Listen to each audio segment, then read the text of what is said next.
Саламатсыздар ма? Келіп жеткен Наурыз мерекесі құтты болсын.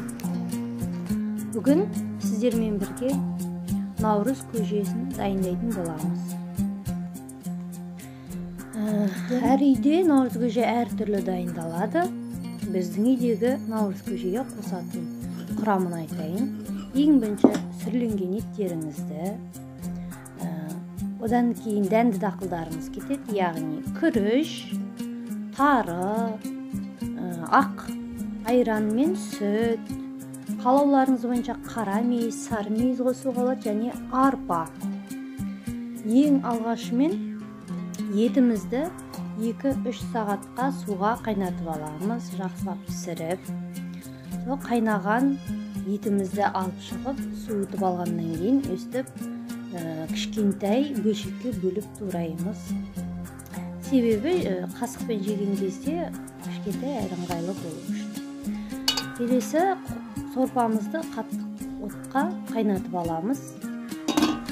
Қайнаған кезде арпамызды саламыз ең бірінші. Айта кететін бір сәт, бұл жерде арпаны сорпа қайнағанға дейін суға бұқтырып қоямыз. Күрішімізді, тары және мейіздеріміздің бәрін суға бір шайып аламыз. Арпа ұзақ пісетіндіктен ең бірінші қайнаған сорпамызға арпамызды саламыз.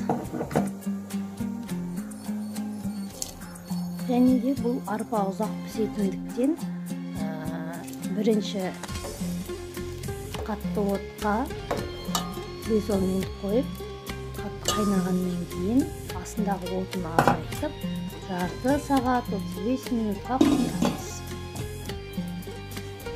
Міне 30-35 минутымызда өтті. Қараймыз, арпамыз егер піскен болса, қасына күрішін және қалған тарысын қосып, бірге араластырып, тағы да бір 5-10 минутқа қоямыз. Себебі тары күріш дегендеріміз тез піседі. Әрине, содан кейін сорпаның дәмін қарауға ұмытпаңыздар. Егер тұзы жетіспесе, дәміне қарай тұзын қосуларыңыз керек. Не айта кеткендей 10-15 минут уақытымыз өтті. Ішіндегі қараймыз, күріш, тарымыз піскен болса, дайындап қойған етімізді, туралған етімізді қосамыз. Қасына мен мейіз қосамын. Кейбір жақтарда басқа құрам болуы мүмкін. Сондықтан әркім өз талғамына байланысты қосады.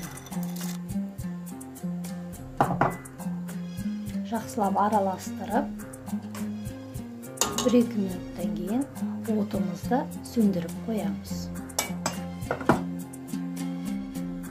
Енді отын сөндіргеннен кейін сүтін, қышқылдау болу үшін айранын, кейбір жақтарда құр немесе қатық қосады.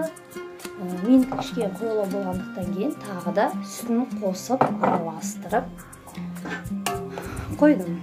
Осымен Наурыз көжеміз дайын. Астарыңыз дәмді болсын.